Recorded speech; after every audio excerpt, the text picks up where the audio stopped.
Hello, folks. Welcome to the power of thinking. Last వీడియోలో మనం చాలా విషయాలు డిస్కస్ చేసాం. అది జస్ట్ ఇంట్రడక్షన్ కోసం మాత్రమే. ఇక నుంచి మన జర్నీ స్టార్ట్ చేద్దాం. ఇది ఒక వీడియోలోనో 2 వీడియోల్లోనో చెప్పాలి అంటే చాలా కష్టం. ఎందుకు అనేది ముందు మీకు కూడా అర్థమవుతుంది.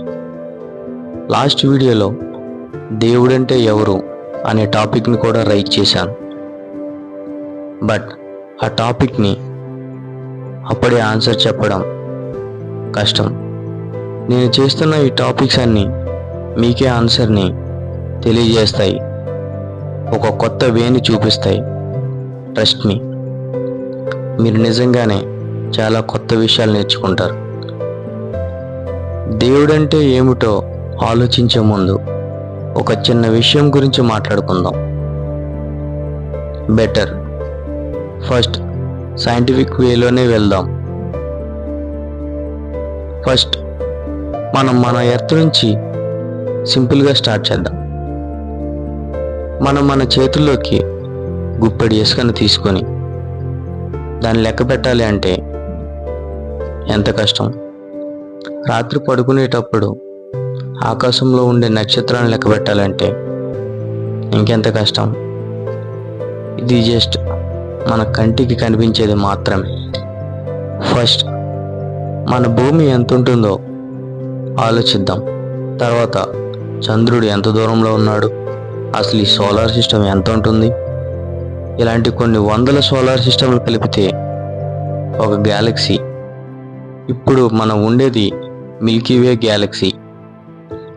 ఇలాంటి కొన్ని వందల గ్యాలక్సీలు కలిపితే ఒక లోకల్ గ్రూప్ ఆఫ్ గ్యాలక్సీ అవుతుంది.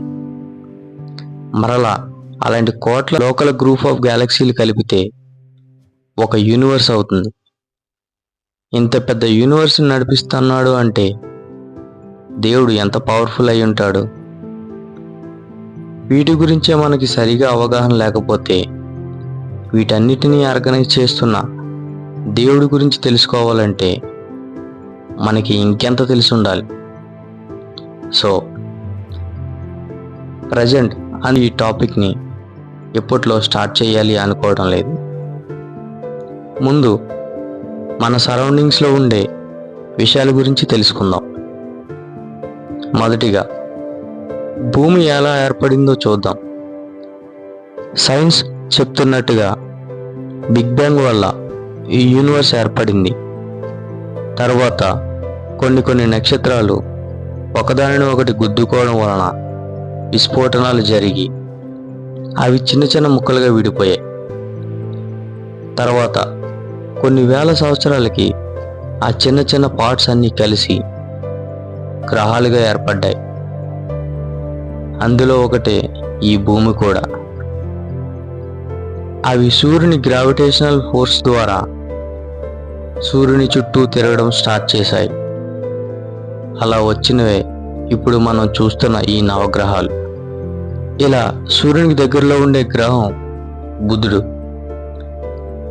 ఇది సూర్యునికి దగ్గరగా ఉండడం వలన దీనిపైన మెర్క్యూరీ, అగ్నిపర్వతాలు లాంటివి ఎప్పుడూ మండుతూ ఉంటాయి.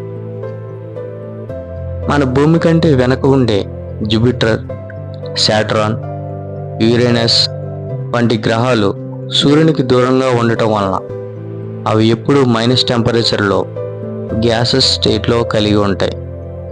ఇప్పుడు మన భూమి విషయానికి వస్తే సూర్యునికి మనకి మధ్య ఉండే దూరం వలన భూమికి పైన ఉండే north pole, south pole minus టెంపరేచర్లతో మంచుతో కప్పబడి ఉంటుంది. మధ్యలో ఉండే భూభాగం పైన హైయెస్ట్ టెంపరేచర్స్ రికార్డ్ అవుతూ ఉంటాయి. అందుకే ఈ దూరాన్ని హబిటబుల్ జోన్ అంటారు. దీని కారణంగానే మనం ఈ భూమి మీద సర్వైవ్ అవుతున్నాం. ఇక భూమి గ్రహంగా ఏర్పడిన తర్వాత దాని మీద ఇంకా జీవం రాకముందు అగ్నిపర్వతాలతో మండుతూ ఉండేది. కొన్ని కోట్ల సంవత్సరాలకి దుమ్ము, ధూళి గాలిలోకి వెళ్ళి అవి మేఘాలుగా ఏర్పడి వర్షం కురవడం స్టార్ట్ అయింది. ఆ తర్వాత వాటర్ భూమి మీద ఫామ్ అవ్వడం, అలా కొన్ని వేల సంవత్సరాలుగా పడి అవి సముద్రాలుగా ఫామ్ అవడం జరిగింది. అలా కొన్ని వేల సంవత్సరాలకి సింగిల్ సెల్ ఏకకణ జీవి స్టార్ట్ అయింది. అది క్రమంగా అభివృద్ధి చెంది ఇతర జీవులుగా రూపాంతరం చెందుతూ వైరస్గా, బ్యాక్టీరియాగా, ప్లానెట్స్గా, బర్డ్స్గా, యానిమల్స్గా, చివరికి ఆది మానవుడి వరకు రూపాంతరం చెందింది. ఇక్కడ నుంచి హ్యూమన్ లైఫ్ స్టార్ట్ అయింది. జంతువులను వేటాడడం, పచ్చి మాంసాన్ని తినడం, ఆయుధాలను తయారు చేయడం, తెలియకుండా ఒకసారి కాలిన మాంసాన్ని తినడం, ఆ తర్వాత నిప్పును పుట్టించే విధానాన్ని కనుగొనడం, స్థిర నివాసాలు ఏర్పాటు చేసుకోవడం, పంటలను పండించుకోవడం, వస్తువులను మార్పిడి చేసుకోవడం, దీని ద్వారా వస్తువు యొక్క డిమాండ్ పెరగడం, దానిని వ్యాపారంగా మార్చడం, నివాసానికి యోగ్యంగా ఉండటానికి నదుల దగ్గర, సరస్సుల దగ్గర నివాసాలను ఏర్పాటు చేసుకోవడం, అక్కడ ఉండే ప్రదేశాలను అభివృద్ధి చేయడం, ఇలా సివిలైజేషన్ స్టార్ట్ అయింది.